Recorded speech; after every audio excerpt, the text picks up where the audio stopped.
as you learn together, you walk away from old ways of being, because you're constantly evolving with each other. And that's how any relationship is and should be. You're not ever going to go back to your limerence or your dating days. When people try to pull you back to that, that's a bunch of BS. And a relationship is always to be evolving into something new and deep and true. And a lot of times that means growing up with one another. Hello Gemini, welcome to Divine Goddess Tarot. My name is Jessica and this is your weekly Zodiac reading. Let's jump right in and see what energies or messages are coming for you. And in this next or first row will be exactly that. All the energies or information, learning. Let's see here. Sacred Heart. Wow. Passion, love, and spiritual communion. Okay. I was going to say communication. I was going to think that we were dead on with your energy, Gemini. So let's see what the next one is. Right there. So sacrifice, offerings, and decision. Interesting. Very interesting energy. So that one is, of course, your higher and future self. This one is your spiritual support group of all of the information from your guides, goddesses, gods. That one. Twin flames. Beautiful. Or the twins. That's, of course, your energy. This is your anything in the 5D that supports you in your expansion on this journey. So that is going to be your messages for this week from them and what they have to say. So soul partner, eternal connection, something might be coming up for you, Geminis, of meeting or you are in union. This next one is FYI for your information for this week, or tips and tricks, anything that you might or need to know for this week. And this one is relationship dynamics, of course. Twin flames and relationship dynamics. So let's see here, especially with the Sacred Heart, all about that, right? So let's define these messages and see what they are through tarot. So what for Gemini in this energy of the twin flames? What messages are coming in for Gemini right there? Two of Cups. Of course. And right there, Nine of Wands. Right there, Six of Cups. And for your future higher self, and that what I would say for twin flames, of course, is your union, both of your higher selves. Right there, Ten of Swords. Definitely have gone through some stuff. All these retrogrades, the Emperor. There, actually, Eight of Wands, Hierophant. Right there, Eight of Cups, bottom of the deck, Two of Wands. And, ooh, relationship dynamics. So we've got Seven of Wands. There could be some boundaries that have been placed. Three of Cups. And right there, Five of Cups. A lot of cup energy. All right, so let's break this all down.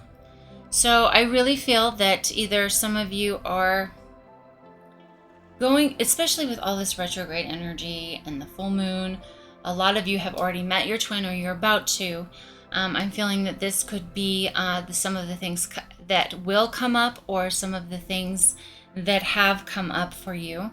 And so I really feel that, of course, the twin flame journey is a healing journey.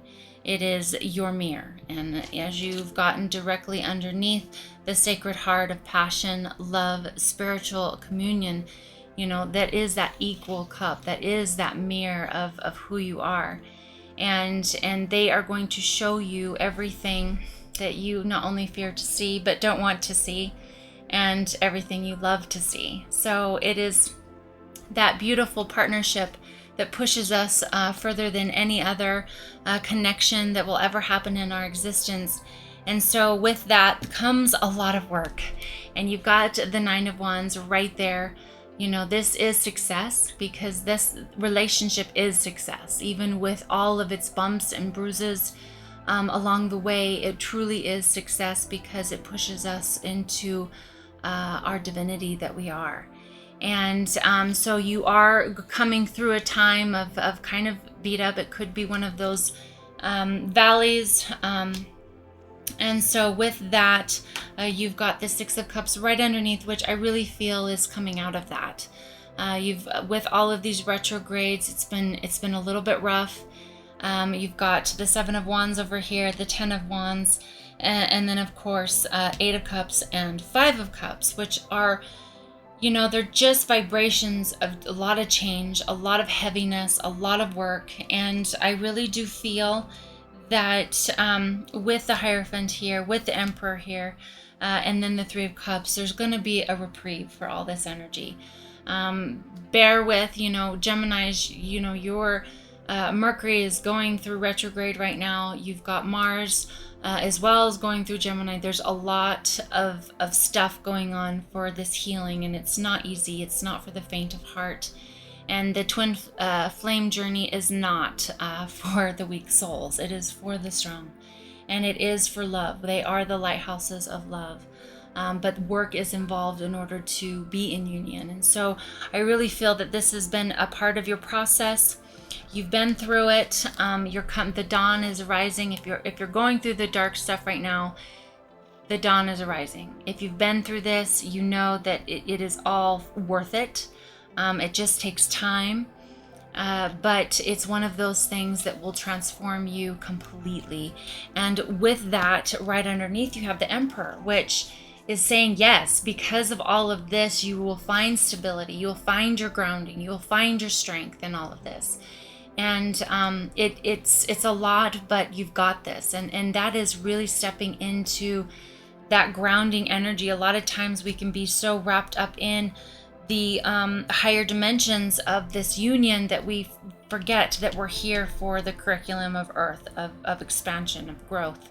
And so we've got to take the courses, and we've got to go through these things to push us in to remembering who we are.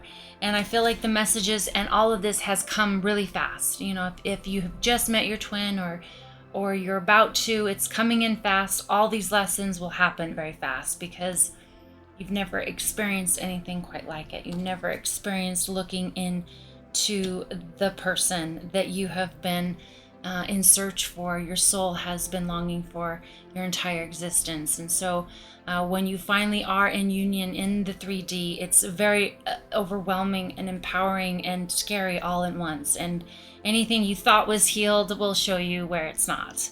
And so with that, your spiritual support group that is supporting all of this, because when you become in union, you raise not only your own vibration, but these are the pinnacle souls that raise the Earth's vibration so that we can expand as a whole. And so your higher self is saying that these are being connected, that you are connecting, there is no separation, that this is all an illusion. So even if you are going through, you know, perhaps one of you has walked away or been the runner, that ceases in time when you evolve, and when you work on yourself, go to therapy, read the books, go to personal development, work on yourself in any way that looks like.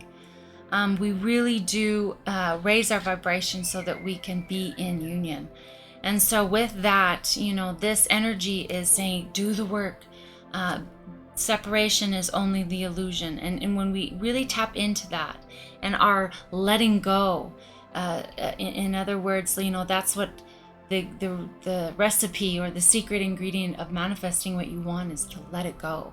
And that's love. Love lets go. It's freeing. It's fear that is restrictive, and it holds on, and it's constraining and controlling. And that is the antithesis of love. In fact, the definition of love is the absence of fear. So keep that in mind. And that's why, you know, when you're in the moment with your twin, the most important thing is to just be in the moment, to be love. And the heart, when you're not in alignment with love, you are looking behind or you are looking in the future. Love only grows in the moment. So those are a little bit of some tips and tricks for you to navigate through your emotions and see where you're at, if you are in the future or in the past. Eight of Cups, you know, this could be part of that. It could be walking away from an old way of being. It could be walking away from things that are just no longer serving you. And that is, you know, I feel like your spiritual support group is saying you have to walk away from your old games, your old wall. You have to walk away from your walls. You have to bust them down, because your twin won't handle walls. Your twin will not handle your games. It will not handle your inauthenticity. It won't handle any BS. And so that is the purpose of Twin Flame Union, is to evolve into your higher self of being love. And with doing that, you know, you've got the Two of Wands here. And the message really this week with the Two of Wands is enjoying the journey. And even in this, the yucky parts, the parts that don't feel good, that feels like your soul out. And the story behind the Two of Wands is that he raced to the finish line. He didn't enjoy the journey. He's been in his village his whole life, and he's stayed in his comfort zone. He hasn't moved past that. He's not going anywhere, but he finished. He took 7th place and still got a prize. It's one of those things where there's not a whole lot of real accomplishment here. There's just comfort zone. And really, you know, we die in our comfort zones. It's about really taking this path and moving out of that easy road and going down paths that frankly could scare us, or do scare us, a little or a lot. What do they say? If your dreams don't scare you, they're not big enough. And so I really feel that that's one of the beauties of the Twin Flame connection, is that it truly scares you to death. And that's why there is that runner aspect to it, because it's like, I can't take this. And usually, you know, it's about staying in the moment. It's about moving out of your comfort zone to do things that you've never done before. It's called a stretch. And, you know, he's about to set off onto a new adventure outside of his village and go and take on the world in a different way, because he knows that the way he did it so far wasn't really winning. It wasn't really being in the moment and enjoying the journey. Now, remember, union, of course, we want to be in union because that's the sweet spot, right? However, it takes a lot of work to get there. And I really hear what this message being from your spiritual support group is saying, that because you always are. You've got the Hierophant here. This is the merging of both. This is oneness.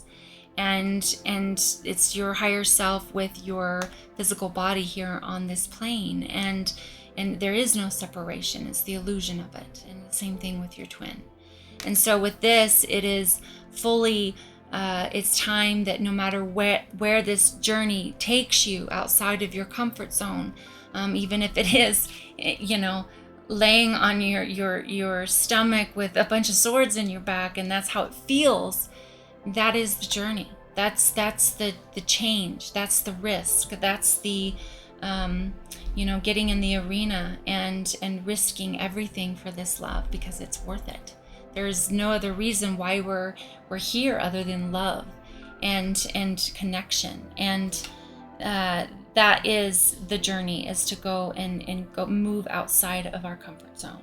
So that is pushing you to that. The relationship dynamics, it is about, you know, learning new ways. And I do feel, you know, with my own twin flame experience, you know, you can't have love without boundaries. And a lot of times, we are not taught as children how to have boundaries or respect them. And the twin flame union is all about raising our vibration of honor, of respect. And that means giving boundaries and receiving them. And so if you are in a toxic relationship or a karmic relationship, it's not to say that boundaries won't be learned in the twin flame union, but the difference is that it sparkles back love. That is how you know when there is a twin flame versus a karmic. Karmic really doesn't give a crap about you. It is toxic. There is no love. It is on a level of dysfunction that you are absolutely blown away by, but it's karmic for a reason, because it also pushes you into seeing how you're loving yourself and what you will accept. And that's the mirror. Because if you accept that into your life, you are not loving yourself. And when you are not loving yourself, you have no ability, you basically attract the same lack of level of respect. And in a twin flame relationship, it's not that you won't have moments of learning respect for each other and what that looks like, but it is on profoundly a different level. And so that's how you tell if it is a karmic relationship versus a twin flame. A lot of times we meet our karmic relationship right before we meet our twin flame, and they beat the crap out of us on a emotional level because they are mirroring our lack of love for us. And it pushes us so hard that we finally are like, I don't care. I'm out of this because I am choosing me no matter what. And there's nothing in this world I am not afraid of other than being in this situation anymore. And it will push you to that extent. Then when you choose yourself and you choose love and you choose nothing more than to love yourself to the degree of divinity, then you will attract your twin. And when you do that, you get this. The Three of Cups is a celebration. It is, I feel that this is your soul and your bodies. This is complete, that trinity of love, of unity, of oneness, of union. And this is saying when you learn these high vibration of working through all of this and doing that, you will be in union. And last but not least is the Five of Cups. And I feel that this is just a part of the relationship dynamics that, as you learn together, you walk away from old ways of being, because you're constantly evolving with each other. And that's how any relationship is and should be.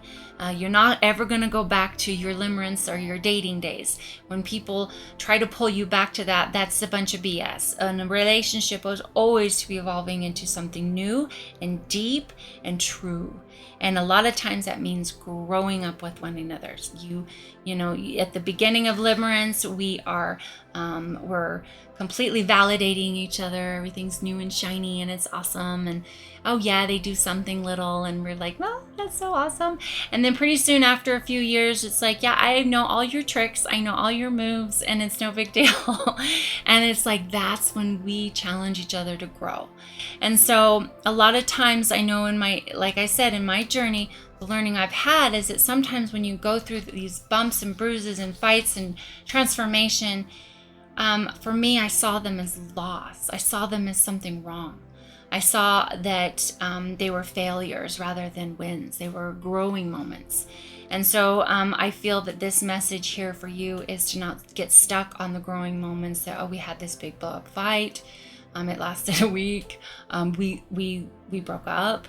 Whatever it may be, these are growing moments. But the true part is you cannot escape your twin. You will always be brought back to each other because that's what you just can't help it. And if the twin leaves finally and for good, it wasn't your twin, it was a karmic, and they're showing you something. Because your twin will never leave you. They will stay to work it out. And it may be the hardest thing you ever did, but it is impossible to be without your twin. So I love this reading. It's amazing. You never know what's going to show up on a weekly reading, but somebody is either calling in their twin, they're tapping into that energy, they realize they're a twin, they have their twin, what story is yours. But this also could be a part of you if you're like, well, I didn't even know what a twin flame was. I highly recommend. It's not the same as a soulmate. It's not the same as a karmic partner. So check all that out. There's lots of information on the internet about it. But really it is the absolute lighthouse of love. It is not this toxic, horrific thing. It can be a lot of growth and rough moments at the beginning, but it is love. It twinkles and shines back the same. Thank you so much for joining me this week. I look forward to next, and I'll see you then.